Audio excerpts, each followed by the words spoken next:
Halo Sobat Autodream.com, ketemu lagi dengan saya. Saat ini saya mendapatkan kesempatan untuk mencoba langsung Ion UT dengan melakukan perjalanan dari Jakarta ke Bandung dan balik lagi ke Jakarta.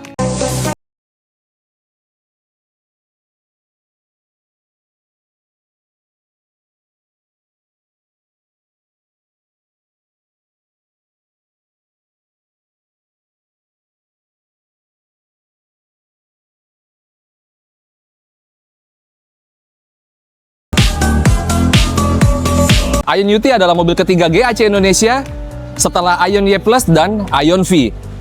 Ion UT juga langsung diproduksi lokal oleh Indomobil Group. Ion UT tipe standar memiliki jarak tempuh 400 km dan Ion UT tipe premium jarak tempuhnya 500 km. Kira-kira apakah jarak tempuh itu bisa kita capai untuk perjalanan dari Jakarta ke Bandung dan balik lagi ke Jakarta tanpa perlu mengisi daya baterai? Ikuti perjalanan gue terus.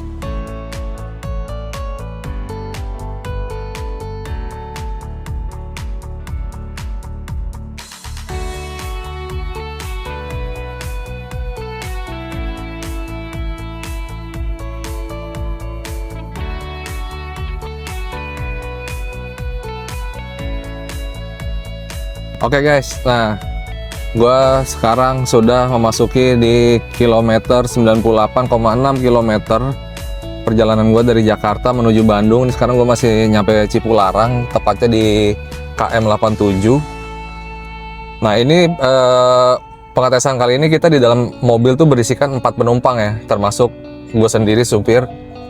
Dan di dalam mobil ini kita rata-rata bobotnya tuh 80 kg.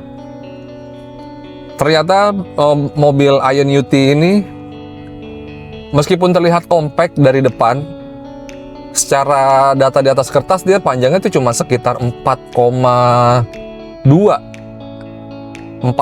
meter. Cuman ternyata karena wheelbase-nya 2,7 meter, jadi kita mendapatkan ruang yang sangat lega di dalam untuk seukuran mobil hatchback.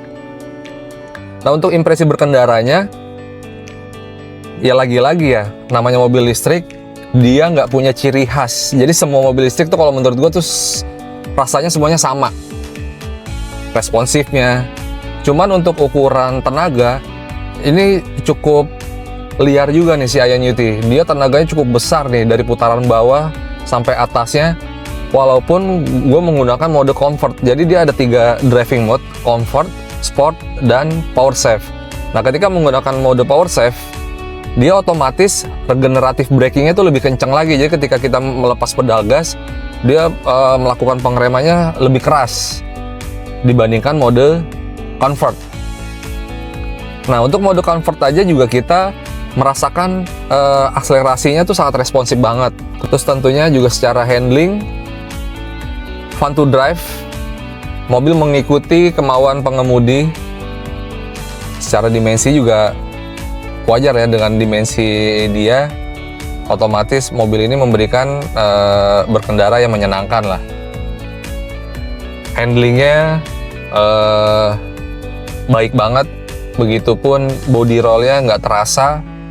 Dan yang surprisingly adalah suspensinya. Biasanya mobil-mobil hatchback berukuran compact ini tuh suspensinya dibuat rigid kan, biar kita lebih bisa satset lagi. Ternyata ini nggak, Ion memikirkan kenyamanannya. Jadi suspensinya menurut saya itu sangat nyaman banget. Dibilang keempukan juga enggak, apalagi kekerasan.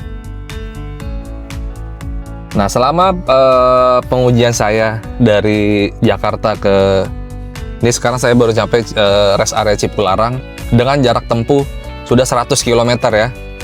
Di sini catatan di panel klasternya, dia mencatat konsumsi daya listriknya itu 14,4 kWh per 100 km. Itu artinya mobil ini bisa berjalan sekitar 6 km hanya membutuhkan 1 kWh. Tergolong irit. Dan yang kita uji kali ini bukan tipe standar ya, yang harganya 325 juta, tapi ini tipe premium yang harganya 363 juta, yang diklaim jarak tempuhnya bisa 500 km. Tadi posisi baterai kita dari Jakarta tuh informasinya bisa berjalan 494 km. Dan sekarang sisanya tinggal 376 km dengan konsumsi 14,4 kWh per 100 km. Kira-kira gimana? Itu tergolong irit nggak untuk mobil listrik? Oke, jadi gue sekarang udah di dalam kabinnya IONITY. Secara penampilan simple, minimalis, dan mobil listrik ini lagi-lagi sama dengan kompetitornya, salah satunya Wuling Cloud EV. Tidak ada tombol fisik yang ada di dalam kabin, jadi semuanya fitur. Nah, untuk teknologi IONITY juga sangat lengkap nih. Dia sudah dilengkapi dengan ADAS level 2, sehingga mobil ini dapat membaca marka jalan dan setir akan mengkoreksi atau bergerak sendiri ketika mobil keluar dari marka jalan. Jadi ketika Anda ingin menyalip atau mendahului kendaraan lain, wajib menggunakan lampu sen agar setir tidak melakukan koreksi atau melakukan perlawanan.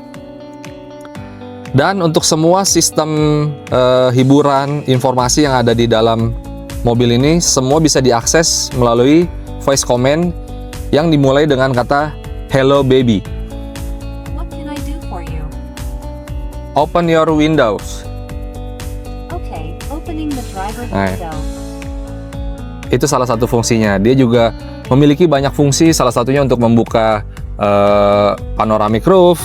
Terus di dalam layar head unit berukuran 14,6 inci ini, Anda bisa mengakses beberapa fitur atau bahkan semua yang dibutuhkan oleh pengendara saat berkendara di jalan. Selain sistem hiburan, jadi head unit ini juga bisa terhubung dengan smartphone melalui aplikasi Apple CarPlay atau melalui Bluetooth jika handphone Anda masih Android. Jadi dia belum didukung dengan Android Auto.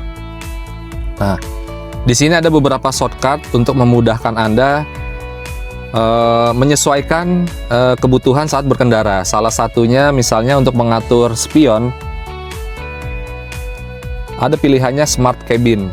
Jadi di sini Anda bisa mengatur tinggi rendahnya spion, dan di Smart Cabin ini juga terdapat pengaturan seat ventilation. Jadi kursi yang ada di bagian depan dia dilengkapi dengan lubang udara yang mengalirkan AC hawa dingin ke bagian punggung. Jadi ketika Anda berkendara dan turun dari mobil, walaupun cuaca di depan panas, punggung Anda nggak bakal keringat nih. Nah, ventilasinya untuk di kanan dan di kiri. Dia tidak ada mode untuk menghangatkan, jadi hanya udara dingin. Jadi IONITY ini dilengkapi dengan fitur sofa mode, sama seperti Cloud EV. Jadi kursi bisa dilipat atau bisa diturunkan 180 derajat sehingga bagian punggungnya tuh rata dengan kursi baris keduanya. Nah, jadi bisa sampai dimentokin guys. Nah, gue sekarang di bangku baris keduanya. Nah, ini buat ngebuktiin bahwa mobil ini walaupun memiliki panjang 4,2 meter, cuman wheelbase-nya dia 2,7 meter guys. Jadi secara kabin untuk penumpang baris keduanya sangat lega. Legroomnya lega banget, headroomnya juga masih lega, dan ini bisa menampung 3 orang dewasa. Nah, sekarang kita lihat bagasi belakangnya. Nah, ini untuk kapasitas bagasinya. Ini saat kursi baris kedua dilipat. Jadi walaupun mobil ini panjangnya hanya 4,2 meter, dia masih memiliki kabin yang cukup lega. Oke, Sobat Autodream.com, jadi gitu aja review singkat atau perjalanan setengah harinya bersama IONITY. Mobil hatchback dengan tenaga 200 dk, cukup brutal di kelasnya. Dan tadi gue juga melewati jalanan menanjak di Dago Pakar, tidak ada masalah sama sekali. Mobil sangat responsif, begitupun saat saya di tol menggunakan mode sport, comfort. Mobil ini sangat responsif, akselerasinya sangat baik, handlingnya mantap, dan gejala body roll-nya juga bagus. Suspensinya juga enak. Kesimpulannya, mobil hatchback ini yang panjangnya hanya 4,2 meter tapi ternyata dalamnya lega dan harganya 300 jutaan, berlimpah fitur, bisa menjadi pilihan Anda yang ingin memiliki mobil listrik dan ingin satset nih saat mobilitas sehari-hari. Ya, jadi gitu aja. Sampai jumpa di review mobil selanjutnya. Bye.